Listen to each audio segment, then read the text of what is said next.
Hi friends, welcome back to our channel. అందరికీ సాయిరామ్ అండి. ఎలా ఉన్నారు మీరు? నేనైతే బాగున్నానండి. ఇంతకు బాగాక నేను వాయిస్ ఎవరు ఇవ్వలేక నేను వీడియో పెట్టలేకపోయాను. ఇప్పుడు బాగానే ఉంది, అందుకనే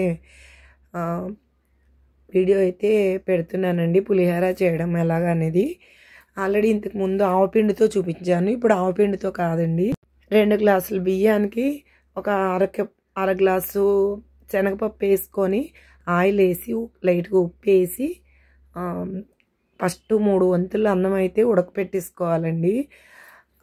అలా ఉడకపెట్టిన రైస్ని ఒక బేసిన్లోకి అయితే తీసేసుకోవాలి. తీసుకున్నాక పోపు అయితే రెడీ చేసుకోవాలి. మినప్పప్పు, ఆవాలు, అల్లం ముక్కలు, పచ్చిమిరకాయలు, ఎండుమిరపకాయలు, కరివేపాకు, శనగపప్పు, మినప్పప్పు ఇవైతే రెడీ చేసుకొని పెట్టుకోవాలి.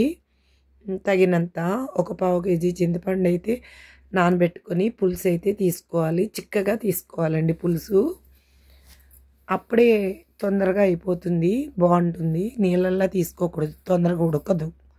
చిక్కగా తీసుకుంటే బాగా ఉడుకుద్ది.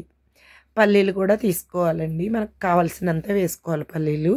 ఫస్ట్ పల్లీలు అయితే వేపుతానండి. ఎలాగంటే ఫస్ట్ అయితే ఒక గిన్నె పెట్టుకోవాలి. గిన్నె పెట్టుకొని ఆయిల్ అయితే పోసుకోవాలి, దానికి తగినంత ఆయిల్ పోసుకోవాలి. తర్వాత అయితే ఫ్రంట్ నా చెయ్యి కూడా కాలిపోయింది, నేను చూపిస్తాను మీకు అది ఎలా జరిగిందో. గరిట దగ్గరికి పెట్టాను, ఆ పెట్టడంతో కాలిపోయిందండి. పల్లీలు తగినంత తీసుకొని వేపుకోవాలి. దోరగా వేపుకొని అయితే పక్కన పెట్టుకోవాలండి. ఇది ఈ గరిటె చూసుకోకుండా స్టవ్ దగ్గరికి వచ్చేసిందండి, వేడిగా ఉంది, దానివల్ల నా చెయ్యి కాలిపోయింది. పల్లీలు వేపుకొని తీసేసుకొని అందులోనే ఫస్ట్ అల్లం ముక్కలు అయితే వేయాలి. అల్లం ముక్కలు బాగా వేగిన తర్వాత శనగపప్పు, మినపప్పు అన్నీ కలిపి వేసేసుకోవాలి. బాగా ఫ్రై చేయాలి. అయితే మండుతుందండి, అందుకని పాల ప్యాకెట్ తెచ్చుకున్నాను, చల్లగా ఉంటుంది కదా, అలా పట్టుకున్నాను పాల ప్యాకెట్ తోటి. అప్పుడు కొంచెం దిమ్మెక్కిపోయి చెయ్య నొప్పి అయితే తగ్గింది. తర్వాత అయితే బొబ్బు వచ్చేసిందండి. ఇంకా అలాగే కష్టపడి మొత్తానికైతే పులిహోర అయితే కలిపేశాను. ఇలాగా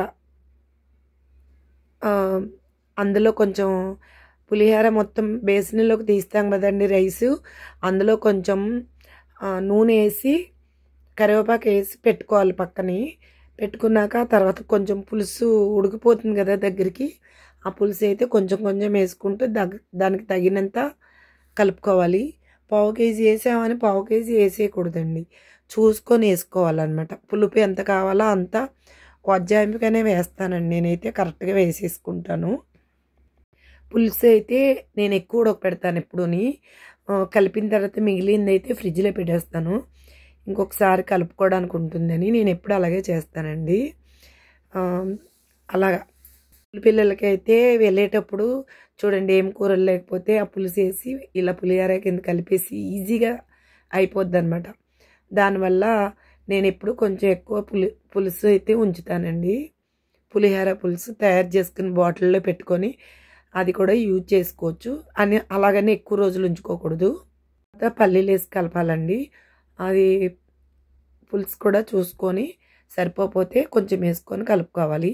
ఇది దేవుడికి పెట్టడం కదా, అందుకని చూడకూడదు కాబట్టి అంతా కలిపేసినాక తీసుకొని దేవుడికి సపరేట్గా తీసేసి అప్పుడు టేస్ట్ చూసాము. పూజ అంతా అయిపోయినాక కొంచెం ఏమైనా కావాలంటే కలుపుకోవడమే, పులుపు తగ్గితే.